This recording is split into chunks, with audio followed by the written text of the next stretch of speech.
Olá, eu sou o professor Lucas Neto.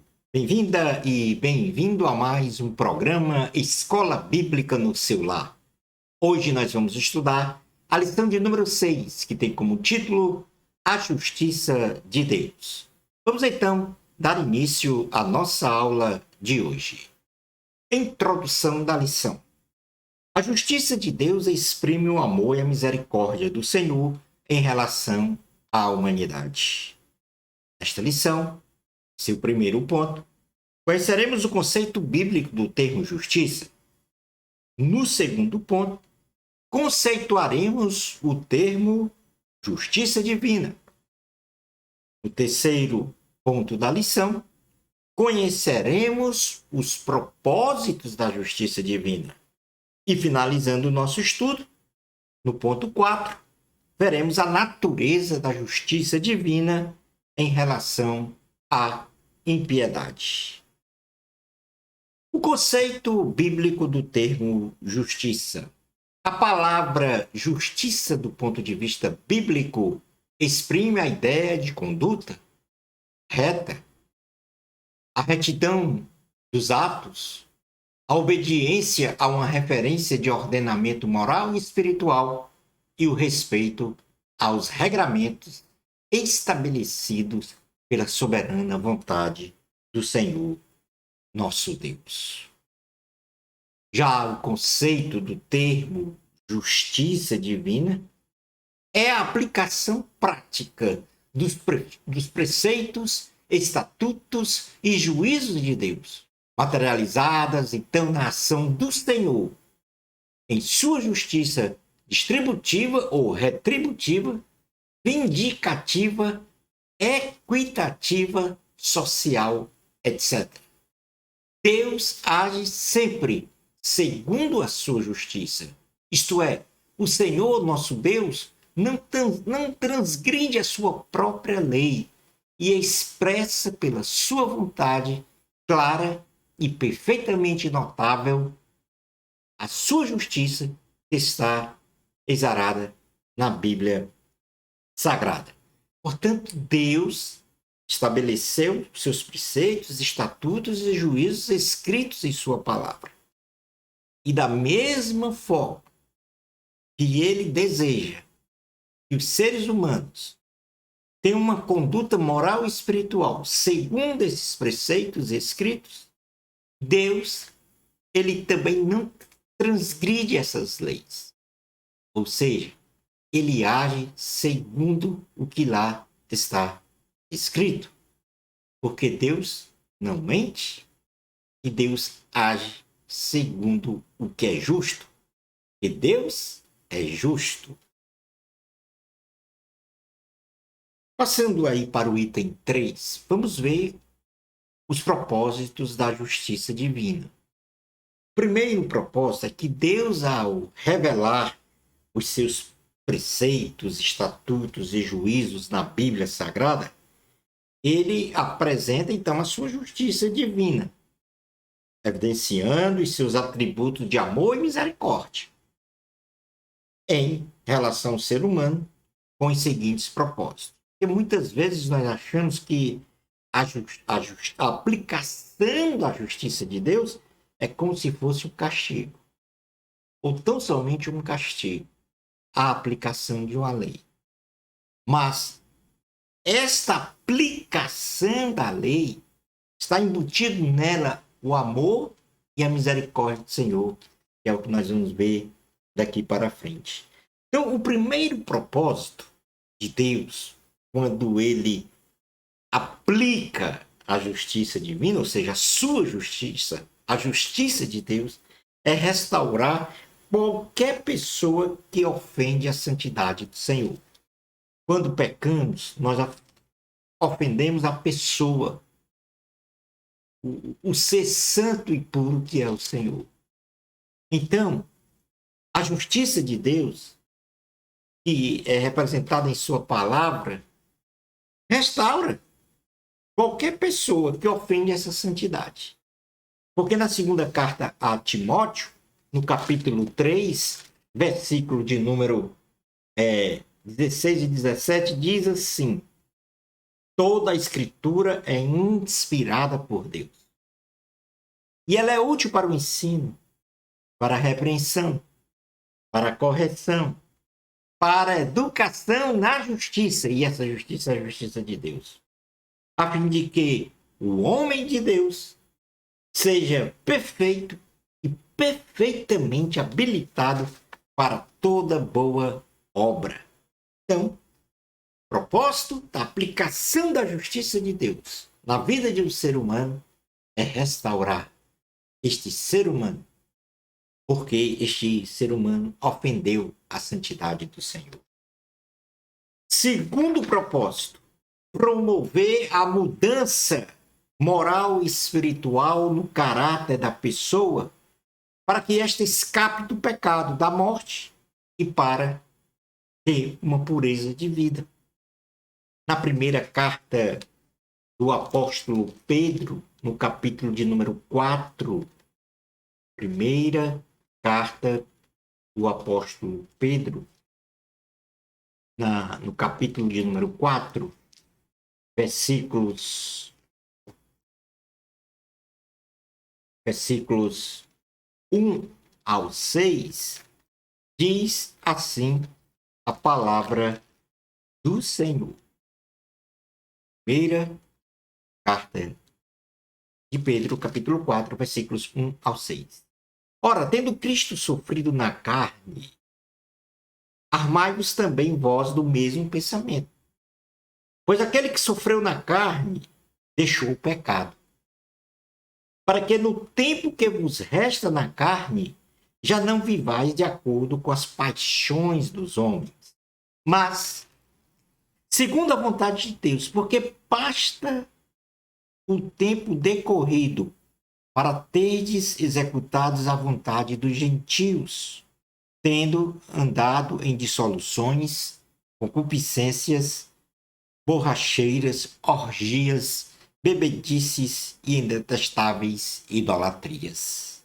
Por isso, difamando-vos, estranham que não concorrais com eles ao mesmo excesso de devassidão, os quais hão de prestar contas àquele que é competente para julgar vivos e mortos.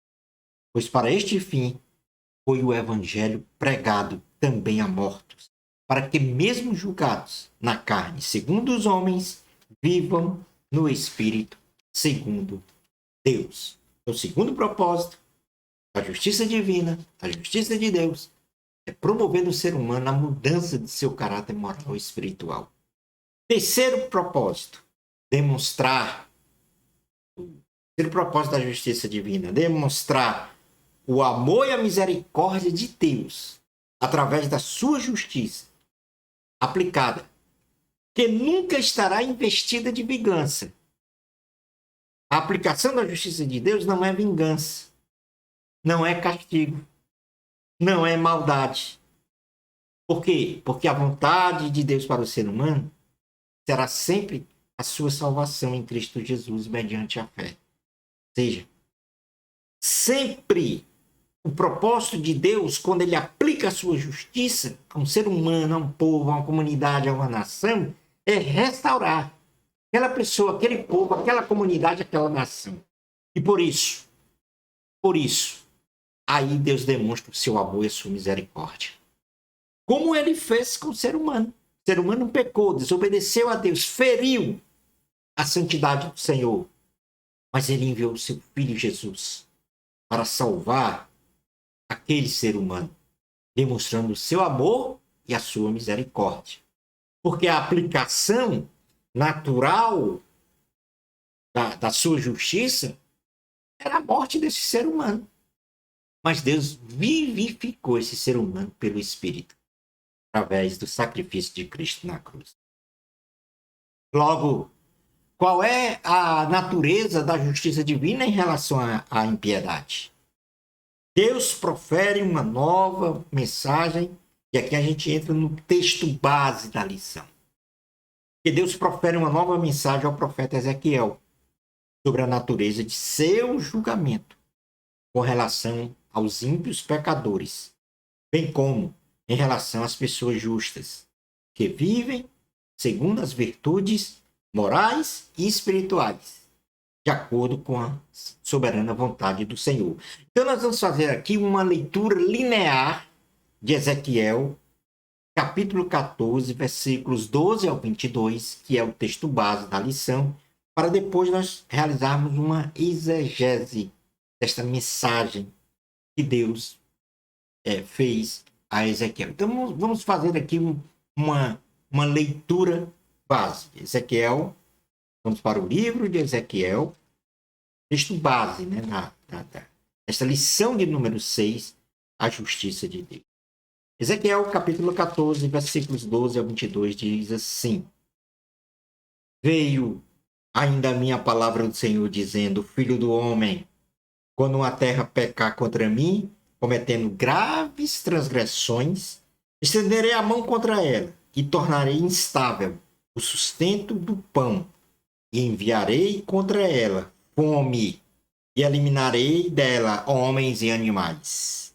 Ainda que estivesse no meio dela estes 3 homens, Noé, Daniel e Jó, eles, pela justiça, salvariam apenas a sua própria vida, diz o Senhor Deus.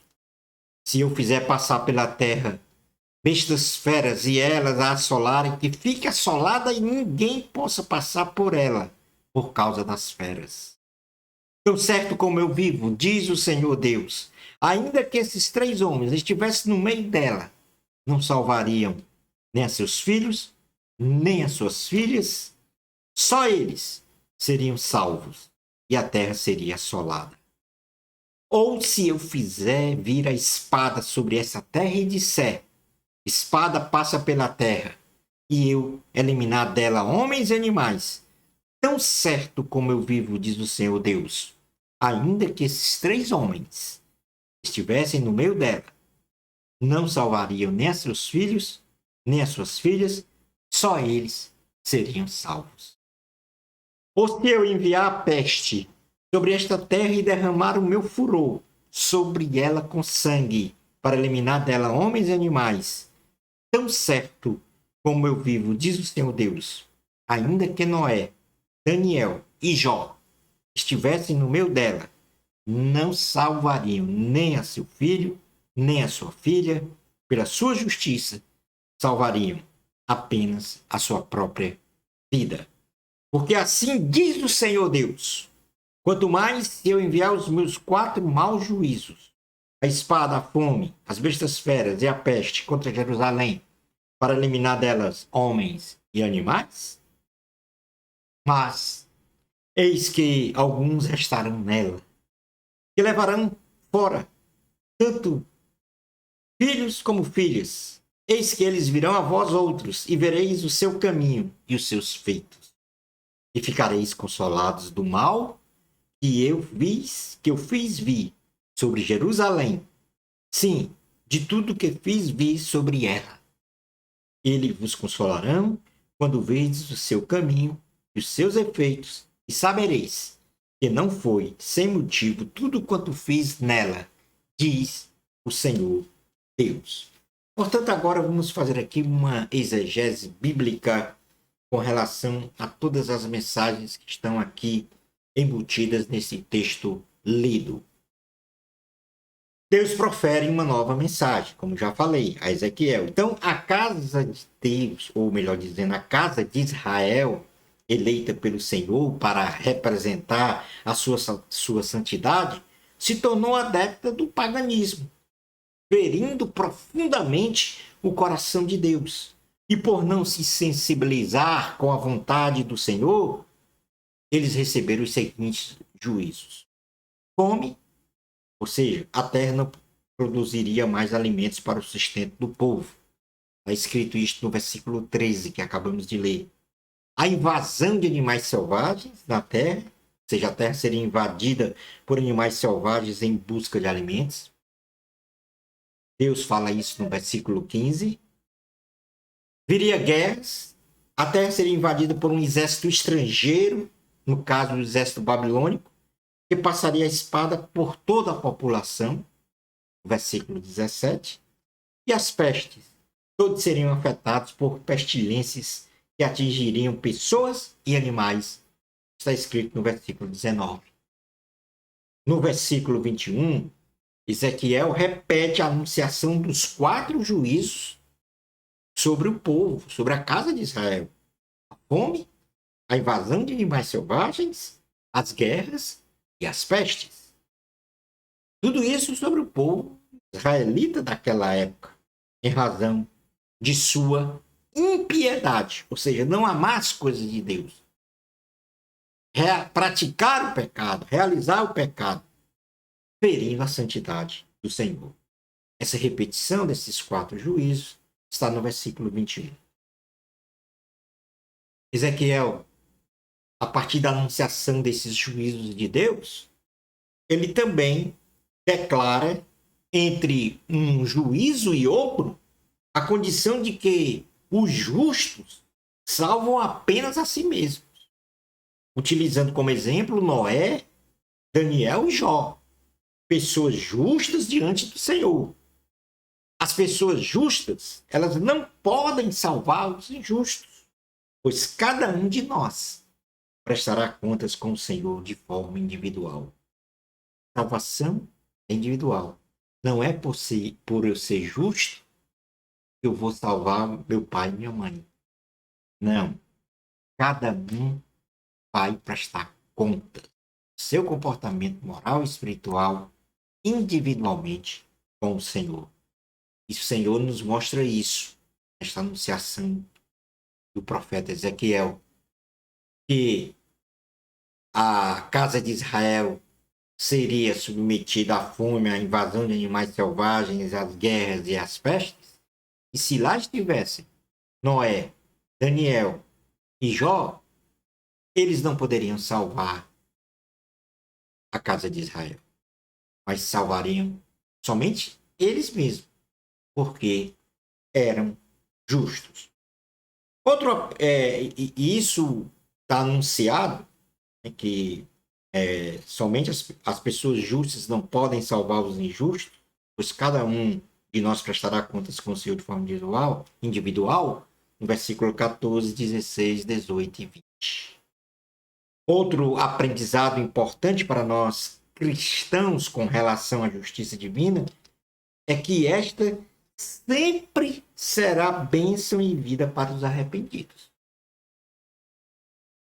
Vou repetir. Outro aprendizado importante para nós cristãos com relação à justiça divina é que esta sempre, a justiça divina, sempre será bênção e vida para os arrependidos. Os justos, sempre os justos serão os remanescentes do Senhor, que sempre vão restaurar a chama viva da salvação e da vida eterna em Cristo Jesus. Isso está no versículo de número 21. Ou seja, haveria fome, haveria invasão de animais, haveria a espada e as pestes sobre a casa de Israel, mas haveriam também remanescentes que restaurariam a chama viva da salvação, da vida eterna em Cristo Jesus, do povo chamado para ser exemplo às nações do mundo como servos obedientes ao Senhor. Como cristão, só nos resta, ou como cristãos, só nos resta para sermos felizes de verdade, buscar a justiça de Deus, para que tenhamos vida, para que tenhamos a vida com abundância na terra e no céu, sem se embaraçar com as coisas deste mundo. No Evangelho de Jesus, segundo escreveu Mateus, no capítulo 5, e aqui está o Sermão do Monte, as bem-aventuranças, Jesus fala isso, para que venhamos a buscar a justiça de Deus. Então ele diz no versículo de número 6, Mateus 5, 6, bem-aventurados. Aliás, no versículo 6, Mateus 5, 6. Bem-aventurados os que têm fome e sede de justiça, porque serão fartos. Essa justiça é a justiça de Deus. preceitos, estatutos e juízos divinos exalados na palavra do Senhor. Seremos fartos, vida abundante. E no versículo 10, Jesus disse: bem-aventurados os perseguidos por causa da justiça. No caso, a justiça de Deus. Porque deles é o reino dos céus. Concluindo então a aula de hoje. Deus é justo. E para demonstrar o seu infinito amor e misericórdia, enviou seu Filho amado para nos livrar do juízo divino da morte eterna. Deus pode todas as coisas, mas Ele nunca vai negar o seu amor e a sua misericórdia para todas as pessoas que o buscam e lhe adoram em espírito e em verdade. Louvado seja o Senhor por causa da sua justiça apresentada à humanidade. Porque no âmbito da justiça divina sempre estará ali o amor e a misericórdia do Senhor. E assim terminamos a nossa aula de hoje. Na próxima lição, vamos estudar a lição 7. A responsabilidade é individual. Bênçãos especiais de Jesus para você. Amor a Cristo, a glória sempre é de Deus. Até o nosso próximo programa Escola Bíblica no seu lar, se Deus permitir.